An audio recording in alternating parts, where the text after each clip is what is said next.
श्री स्वामी समर्थ. स्वामी महाराजांच्या कृपेने तुमच्या मनातील सर्वच चांगल्या इच्छा हे लवकरात लवकर पूर्ण होत एवढी स्वामीने मी प्रार्थना करते आणि आजच्या या नवीन व्हिडिओला सुरुवात करते. तर मंडळी, काय तुम्हीही तुमचे कपडे दुसऱ्याला दान करता का? तर लगेच सावध व्हा, नाहीतर याचे गंभीर परिणाम तुम्हाला पाहायला मिळतील. तसेच या दिवशी असा कोणता दिवस आहे त्या दिवशी आपण कपडे दान करू नये, ही संपूर्ण माहिती आणि महत्त्वाची माहिती आपण अगदी थोडक्यात जाणून घेणार आहोत. त्यापूर्वी चॅनलवरती तुम्ही जर नवीन असाल तर चॅनलला सबस्क्राईब करा, व्हिडिओ पाहत असताना व्हिडिओला लाईक करा आणि श्री स्वामी समर्थ अशी कमेंट करा. तर मंडळी, आपल्याला नवनवीन कपडे घेण्याची खूपच हौस असते, विशेषतः म्हणजे स्त्रियांना कपड्यांचे फार आकर्षण असते. कुठे एखादा सेल लागला, नवीन एखादा ट्रेंड बाजारात आला तर तो आपल्या कपाटात असायलाच हवा. आपण नवनवीन कपड्यांची खरेदी करत असतो आणि कपाटात कपड्यांचा ढीग तयार होत असतो. इतके कपडे झाल्यावर त्यांचा वापर काही होत नाही. नवनवीन फॅशन व आवड म्हणून हे कपडे घातले जातात व पुन्हा ते आपल्या कपाटात कोपऱ्यामध्ये पडून राहतात. असे करून करून कपाट गच्च भरते. मग गरज वाटते ती जुने कपडे बाहेर काढण्याची.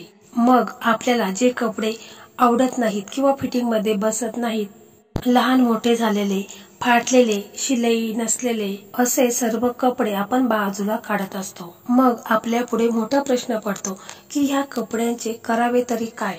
मग आपण हे सर्व कपडे आहेत ते सर्व कपडे एखाद्या अनाथ आश्रम मध्ये किंवा गरजू व्यक्तींना, गरीब व्यक्तींना हे कपडे आपण सहज देत असतो. परंतु आपल्याला हे माहित नाही की आपण असे कपडे आहेत तर ते या गरजू व्यक्तींना दिल्यामुळे आपल्या घरामध्ये भयंकर वाईट परिणाम आपल्याला पाहायला मिळतो. आपल्या आर्थिक परिस्थितीमध्ये बदल होतो. तर मग ह्या कपड्यांचं करायचं काय? तर ही माहिती देखील आपण जाणून घेणार आहोत. तसेच आपण पाहणार आहोत की जे आपल्या घरामध्ये फाटलेले कपडे वगैरे आहेत तर ते आपण कोणत्या दिवशी घराबाहेर काढायचे आहेत, ज्यामुळे आपल्या घरातील नकारात्मक ऊर्जा ही बाहेर जाईल. तर फाटलेले जे कपडे असतात तर ते कधीही घालू नये. कधी कधी पहा, ढीगभर कपडे असतात आपल्याकडे, परंतु आपला एखाद्या ड्रेसमध्ये जीव अडकलेला असतो किंवा साडीमध्ये जीव अडकलेला असतो. कितीही जुनी झालेली साडी असेल तरी देखील ती आपल्याला आवडते आणि आपण ते घालत असतो. तर यामुळे जे जुने कपडे असतात किंवा फाटलेले कपडे असतात त्याच्यामध्ये नकारात्मकता भरपूर प्रमाणामध्ये असते आणि यामुळे आपल्याला आजाराला सामना करावा लागतो. भरपूर प्रकारचे दुःख, संकटे आपल्यावरती येत असतात आणि त्रासाचा सामना आपल्याला करावा लागतो आणि याचे खूप अनिष्ट परिणाम आपल्याला भोगावे लागतात. आणि म्हणूनच जर कितीही आपला आवडता ड्रेस असेल, तो जुना झालेला असेल, फाटलेला असेल तर तो तुम्ही टाकून देऊ शकता, परंतु तसे कपडे चुकूनही घालायचे नाहीत. कारण कपड्यांचा संबंध आपल्या हृदयाशी असतो आणि यामुळे हृदयासंदर्भात आपल्याला काही आजार देखील होऊ शकतो. त्याचप्रमाणे फाटके कपडे घातल्याने आपल्या ऊर्जेचा देखील क्षय होतो. तसेच कमरेखालील कपडे जर फाटलेले असतील तर आपल्याला शनी दोषाचा देखील सामना करावा लागतो आणि म्हणून फाटलेले जे कपडे आहेत तर ते कधीही घालू नये. तर आता आपण जाणून घेऊ की ह्या जुन्या कपड्यांचा नेमकी करायचं तरी काय. अनेकदा आपण ट्रेंडनुसार कपडे खरेदी करतो, ज्यामुळे जुने कपडे जमा होतात. अनेक वेळा लोक त्याचे जुने कपडे जवळच्या ओळखीच्या व्यक्तीला देतात किंवा दान करतात. तर वास्तुशास्त्रानुसार कपडे दान केल्यानंतर जुन्या मालकाची जी ऊर्जा असते, भावना किंवा अनुभव नवीन व्यक्तीकडे हस्तक्षेप होऊ शकतात, ज्यामुळे दान करणाऱ्या व्यक्तीवर देखील नकारात्मक प्रभाव पडतो. नकारात्मक परिणाम टाळण्यासाठी जुने कपडे दान करण्यापूर्वी वास्तूचे महत्त्वाचे नियम देखील जाणून घ्यायचे आहेत. जुने कपडे दान करण्याचे नियम आपण थोडक्यात जाणून घेऊ. जर तुम्हाला हे जुने कपडे आहेत तर ते एखाद्या गरजू व्यक्तीला, गरीब व्यक्तीला द्यायचे असेल तर ते अशा प्रकारे द्यायचे आहेत. तर ज्योतिषशास्त्रात असे सुचवले की जुने कपडे निष्काळजीपणे दिल्याने वाईट ऊर्जा निर्माण होते, ज्याचा परिणाम ज्या व्यक्तीच्या नशिबावर आणि जीवनावर होतो. यामुळे वैयक्तिक आणि करिअर विकासावर अडथळे येत असतात आणि म्हणून आपल्याकडे जे जुने कपडे आहेत तर ते कपडे प्रथम आपण एखाद्या कोमट पाण्यामध्ये ते बुडवायचे आहे। त्याच्यामध्ये सैंधव मीठ आणि गोमूत्र टाकायचं आहे आणि ते कपडे स्वच्छ करून आपण ते एखाद्या व्यक्तीला द्यायचे आहेत। परंतु अशा गरजू व्यक्तींनाच हे कपडे द्यायचे आहेत। जे लोक आहेत तर ते कपडे हे घालू शकतील अशा गरीब अनाथ आश्रममध्ये हे कपडे तुम्ही देऊ शकता।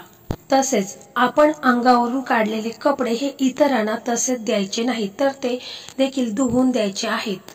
किंवा तुमच्या घरामध्ये एखादी कामवाली बाई असेल तर तिला देखील तुम्ही हे कपडे द्यायचे आहेत। परंतु कपडे देता वेळेस तुम्हाला एक काम करायचं आहे, ते म्हणजे बघा, तुमच्या घरामध्ये जी बाई काम करायला येत असेल तर तिला हे कपडे तुम्ही द्यायचे आहेत। परंतु तिला सांगायचे आहे की या कपड्यांच्या बदल्यात मला 10 रुपये द्यायचे आहेत, कारण कपडे हे असेच कधीही कोणाला द्यायचे नाही। त्याबद्दल 10 रुपये 20 रुपये काय असतील त्या व्यक्तीकडनं आपण पैसे घ्यायचे आहेत। तसेच हे जुने कपडे आपण घरातून काढताना शुक्रवार आणि शनिवार ह्या दिवशीच आपण हे कपडे घराच्या बाहेर काढायचे आहेत। किंवा जर अमावस्या पौर्णिमा असेल तरी देखील चालेल, कारण आपल्या घरातील नकारात्मकता नष्ट करायची असेल तर शनिवारी किंवा अमावस्येच्या दिवशी तुम्ही हे कपडे गरजू व्यक्तींना द्यायचे आहेत। तसेच कपडे हे नेहमी घडी करूनच ठेवायचे आहेत, असं गुंडाळा करून कपडे कधीही ठेवू नयेत। कपडे अगदी व्यवस्थित घडीवर घडी करूनच ठेवायचे आहे। तसेच हिवाळ्यात वापरणारे कपडे, रजई, गाद्या, ब्लँकेट यांनाही थोड्या थोड्या दिवसात उन्हात ठेवायचं आहे, कारण 3 महिने जर आपण या वस्तूंना हात लावला नाही तर तिथे नकारात्मक ऊर्जा त्याचप्रमाणे दारिद्र्य प्रवेश करत असते आणि म्हणून यांना नेहमी उन्हामध्ये ठेवायचं आहे, म्हणजे ते कपडे खराबही होत नाही आणि त्याच्यावरती नकारात्मक ऊर्जा तयार होत नाही। तसेच जुने झालेले, फाटलेले, वापरत नसलेले आतील जे कपडे आहेत तर ते कोणालाही कधीच देऊ नये। असे सर्व कपडे एकत्र करून पाण्यात सोडून द्यावे वा कचरा कुंडीमध्ये टाकून द्यावे। जेव्हा आपण नवीन कपडे खरेदी करत असतो, ज्यावेळेस आपण ते वापरतो त्यावेळेस सण वार शुभ दिवस असेल म्हणजे गुरुवार, शुक्रवार अशा दिवशीच आपण ते घालायचे आहेत। तर अशा प्रकारे आपण हे आपले फाटके जुने कपडे असतील तर ते अशा पद्धतीनेच इतरांना द्यायचे असतील तर ते तुम्ही द्यायचे आहेत। तर मंडळी, अशा प्रकारे आजचा हा व्हिडिओ होता। हा व्हिडिओ तुम्हाला कसा वाटला कमेंटमध्ये नक्की सांगा। व्हिडिओ आवडला तर व्हिडिओला लाईक करा, शेअर करा आणि चॅनलला सबस्क्राईब करा। धन्यवाद।